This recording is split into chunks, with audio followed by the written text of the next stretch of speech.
You can see the impact of your donation very easily by just following 4 easy steps. Let's click here to start.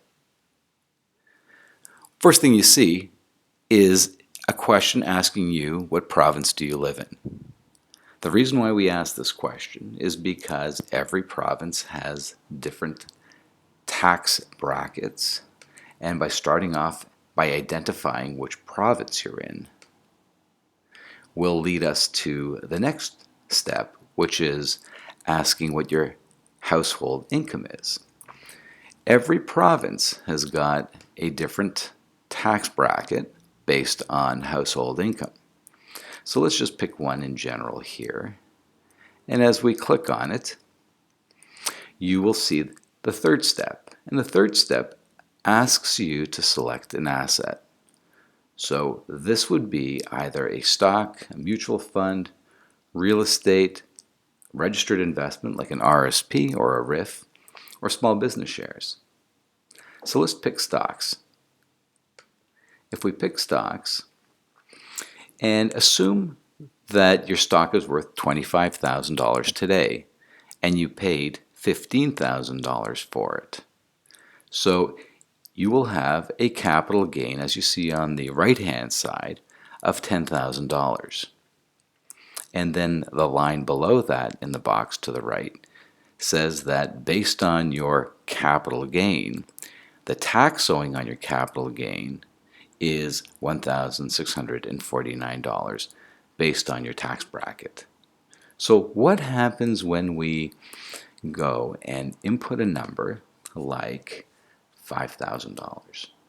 Well, you see something happening. You see a graph populating indicating an asset gift of $5,000 gives you a tax credit of $1,968, which in this situation is greater than the tax that you owe, and you get a negative $319 tax credit. Actual cost of your donation now is not $5,000 but $3,032. Let's look at another scenario. Let's pick mutual funds.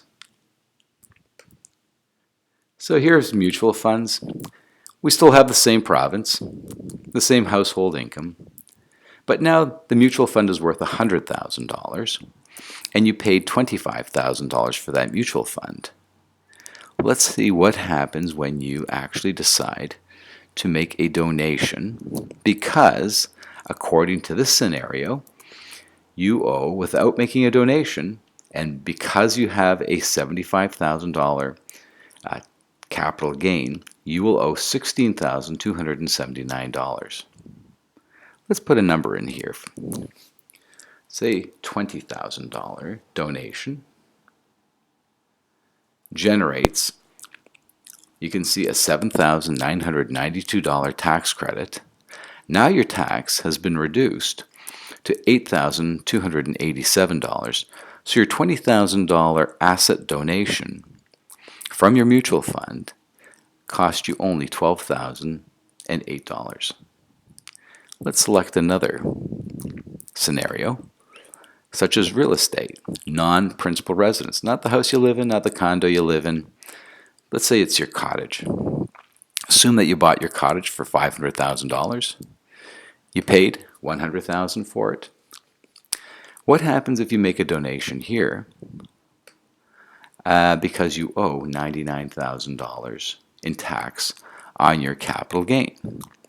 What will happen if you made a $100,000 donation?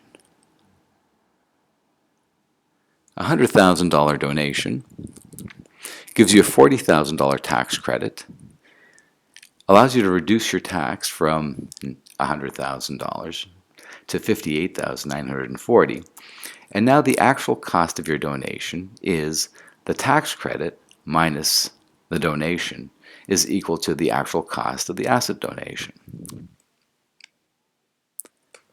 What about those registered investments? Assume that the individual may not require the RSP or the RIF.